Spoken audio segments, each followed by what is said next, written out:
It all started with one random text message in August.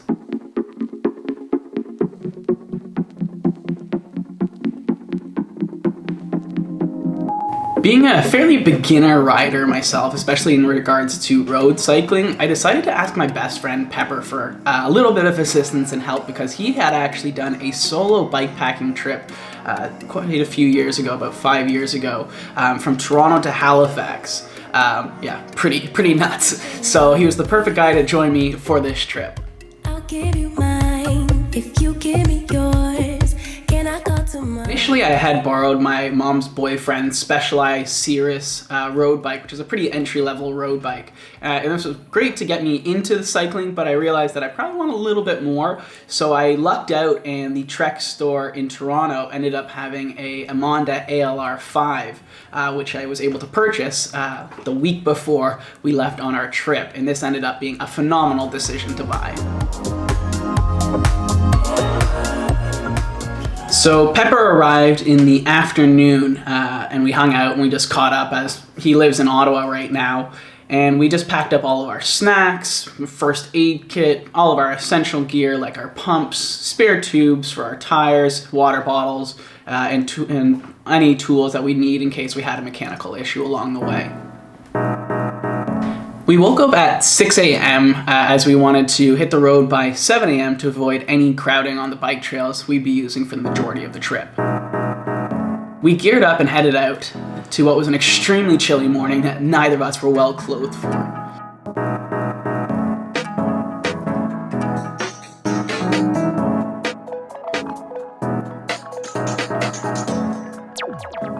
Initially, I thought I was shivering from the cold, but I realized that I was actually quite nervous from setting off on this long, challenging journey that I had failed on last year. We went to Niagara Falls!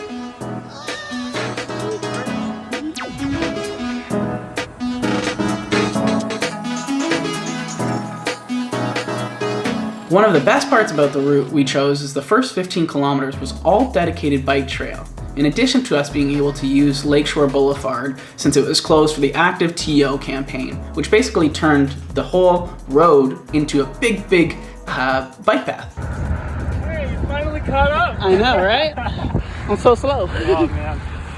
Having this open road just makes me want to rock it. I know. This is where everyone's getting their Strava points up. Oh yeah. Your top speed. Top speed. Glory!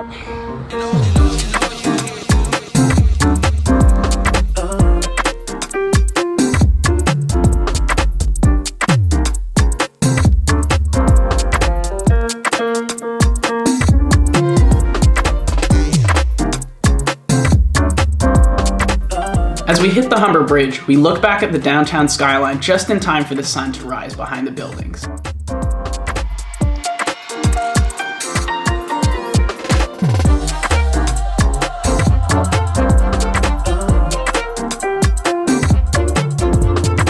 I won't bore you with our exact route, but if you want to check it out, I've linked to the Strava map in the description below.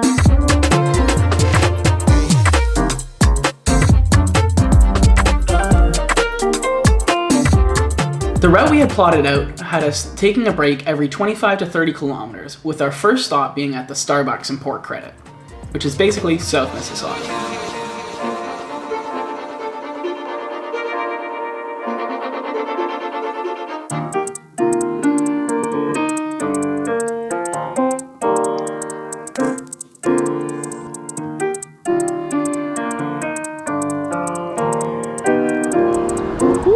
So that's the first leg done. First 27 kilometers finished. We actually finished 8 minutes ahead of our anticipated scheduled time. So good job, sir. Thank you. Here to enjoy a good coffee now, warm up a bit. Starbucks. Yeah, I actually felt like I was going to puke at the start. I'm not sure if it was because of the excitement, the nerves, or the 2 bananas I ate, but I felt like I was going to puke for like the first 2 kilometers, but that's luckily subsided now. But yeah, down for another coffee. Let's go get it. Cool. So I'll talk you a bit through our bike setups. As I mentioned earlier, I'm riding a brand new Trek Emonda ALR5, which is a super light road bike that's actually meant more for climbing. Pepper was riding his beautiful red Massey road bike that he typically uses actually to commute into work up in Ottawa. At this point, we were pretty freaking cold as we had dressed for warmer temperatures, but it was only 4 degrees Celsius out as we were directly beside Lake Ontario. After our coffee and a quick snack, we headed back out onto the road, a bit reluctantly, but we were hoping that if we could bike fast enough, we'd generate enough body heat that would keep us warm until we got to our next stop in Oakville.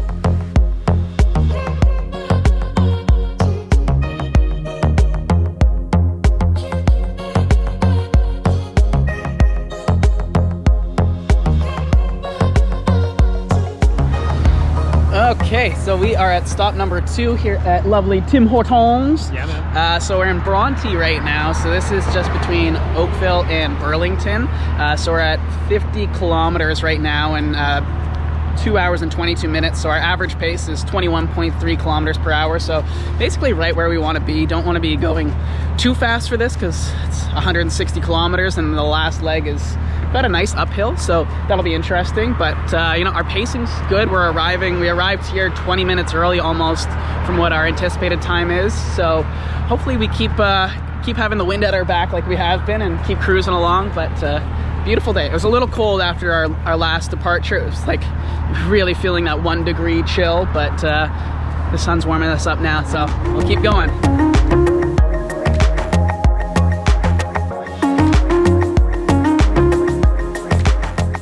So Burlington's a beautiful little town slash city. I'm not sure which it would technically qualify as, but it's really nice because they have a gorgeous walkway slash bike path along the lake shore that you can just go and hang out. And obviously we had to stop off and take some Instagram photos here, which you can see.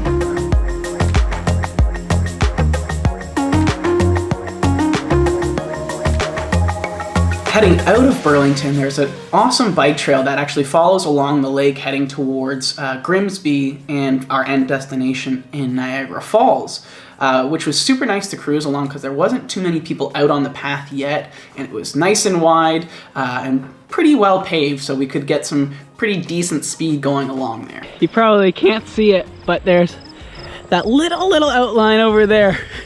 That's Toronto. One of the coolest parts about following the edge of Lake Ontario all around from Toronto to Niagara is that you can actually slowly see the skyline disappear into the background, and it's a cool reminder of like, oh, we started at the CN Tower and now we're like getting to the point where we can barely see it, which is super cool.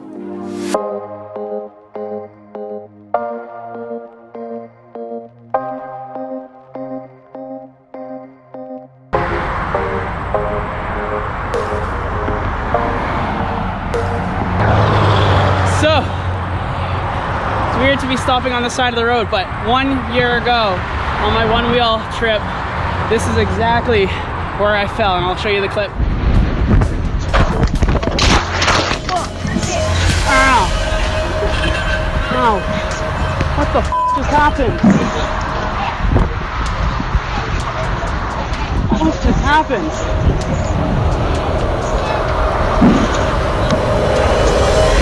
What just happened? What just happened? Holy shit. I'm shaking. Yeah, it was pretty brutal. I was like bleeding everywhere. Basically the board shut off on me out of nowhere on this part of the highway.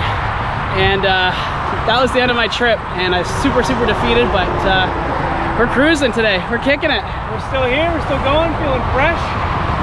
We're gonna make it. So we're at 80 kilometers now, halfway. So let's do it.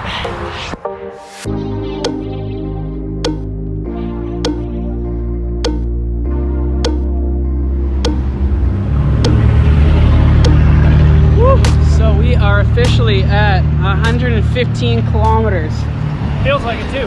Definitely feels like it. So total trip is 160, so we are a good chunk of the way there, but we had a switch in the wind. So this morning the wind was coming from the northeast, so it's actually kind of giving us a bit of a push, but it switched to coming from the southeast, so now we're kind of going straight into it. But teamwork. We've been drafting off of each other, we're taking turns, and it makes a massive difference. Yeah, checking on each other, making sure that, you know, do you want to switch? Is it time? And yeah, making sure we have each other's backs. Yeah, no, we had a little energy, so now we're gonna go and check out the Kilt and Clover here in Port Dalhousie and grab some food to eat and have a little rest. So once we got to Port Dalhousie, we got some pretty average bar food for lunch. But despite being so hungry, I actually had a pretty tough time getting food down at this point into the trip. Luckily I had some energy gels which were able to kind of keep me replenished, especially the caffeine kept me going a little bit. But those with Cliff Bars were really my savior along the trip because I just had such a hard time stomaching any real hard or big food. After leaving the little scenic town of Port Dalhousie, we were on our way to Niagara-on-the-Lake, which is known for a ton of beautiful wineries and vineyards that we biked through along the way. It was pretty cool to see all the grapes in full bloom at the vineyards because we were in September, right at the end of their growing season. And that was on our way to the beautiful historic site of Fort George. Okay, so we are officially in Niagara-on-the-Lake at Fort George, I think it is. So pretty cool historic little spot. I don't know any fun facts, but here's one for you. And yeah, so we're basically on our last leg of the trip from here to Niagara Falls. It's 23 kilometers from here, so about another hour and a half of riding, which, you know, we're 135 kilometers into it now, which is officially past Pepper's one-day record. He had a 134 kilometer ride by himself in one day, so we're beating your record. So we've beaten both of our records so far. Beaten mine. The longest ride I had before this was last week when I rode to Ajax and back, and that was 92 kilometers. So I'm surprised that the legs are actually doing okay. We've been taking pretty good care of ourselves, like stopping when we need to, take little breaks. We stopped at a little vineyard, super cute. Took some photos. Took some photos. You know, rub the legs out. You can see them here. And yeah, just need to massage the legs and calves with your elbows, and that helps a ton. And you know, we're still moving along at a pretty decent clip. Our average speed is still 22 kilometers per hour, so very happy with that. Yeah, you know, it's consistent progress, and you know, we have all these milestones set out, and as we hit the milestones, it's just like, you know, another tick box to check off, right? Yep. So one more and then we're there, and it's going to be a hell of a finish because my fiance Teresa and my dad are actually, they just texted me that they got to Niagara Falls, so they'll be waiting for us right at the falls with a couple of celebratory beers and a nice hug. So looking forward to that. So am I. Okay, let's do this.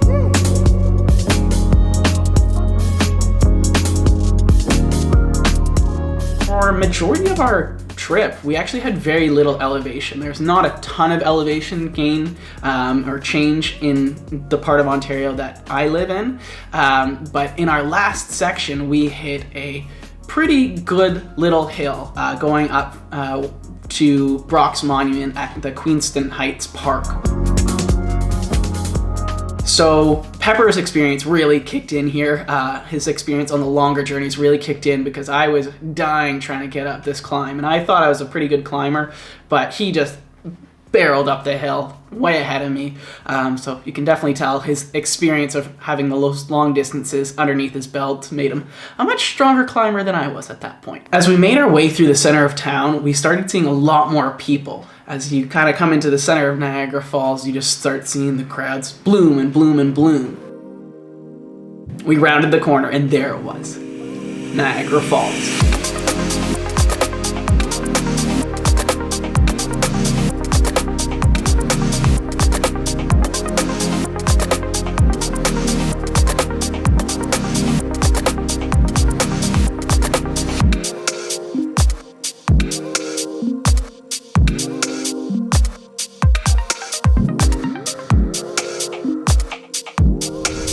Dude, fucking Niagara!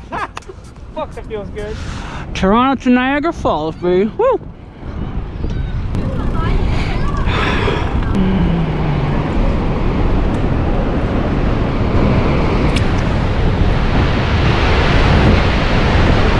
That's a hell of a sight.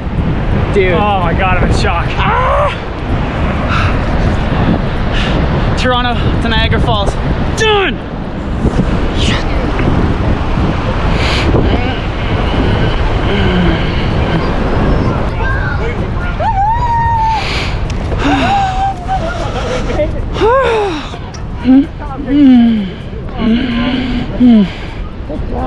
Thank you. Good job. Thanks, Teresa. Way to go. Way to go. We made it. We did it. So it's 160 kilometers. I just hit end. We left at 6:30 this morning, sharp. Made it by 5 o'clock. It's a good time. Nice. Good job, guys. Insert emotional. Insert emotional. So basically, the moral of the story is even if you set out on something and you fall and you crash on a OneWheel stupidly and you scrape yourself up and you think that you're never going to do it again, don't give up. You can do it. You can make it. You just need an awesome partner to help you and just some dedication. I hope you guys enjoyed the trip, the journey, and I'm not sure that it's going to be the last one from us. Oh, probably not. No. See you on the next one. See you guys. Bye.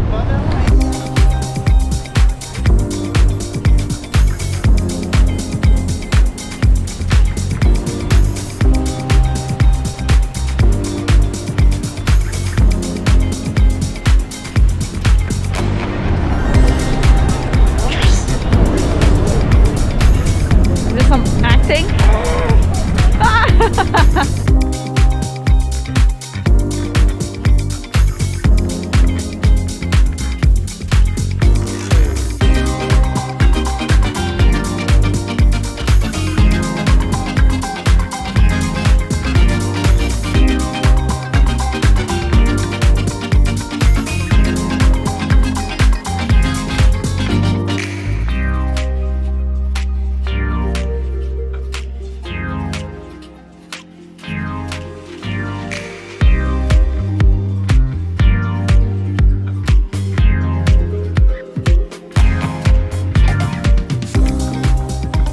Cheers, man. Cheers. We did it. Woo! Oh my god. That's the best tasting beer I've ever had. Oh my God. It's so good. So yeah, this ride was really physically demanding, especially for someone with no endurance cycling experience whatsoever. The total stats for our trip were 165.35 kilometers ridden, 481 meters of elevation climbed, moving time of 7 hours and 6 minutes, with an average speed of 23.3 kilometers per hour, and just under 3,000 calories burned. Our total elapsed time for the ride was just under 10.5 hours, which isn't all that bad considering the distance and our relative newness to this kind of challenge. I weighed myself when I got home and I had actually lost 5 pounds from the ride. Luckily that all came back that night from eating pizza and drinking like a 6-pack of beer, so all good there. If you have any questions about our cycling experience, our recovery, our nutrition, our bike setup, anything like that, the route getting there, feel free to leave it in the comment section below, and I'll catch up with you guys on the next one. Bye.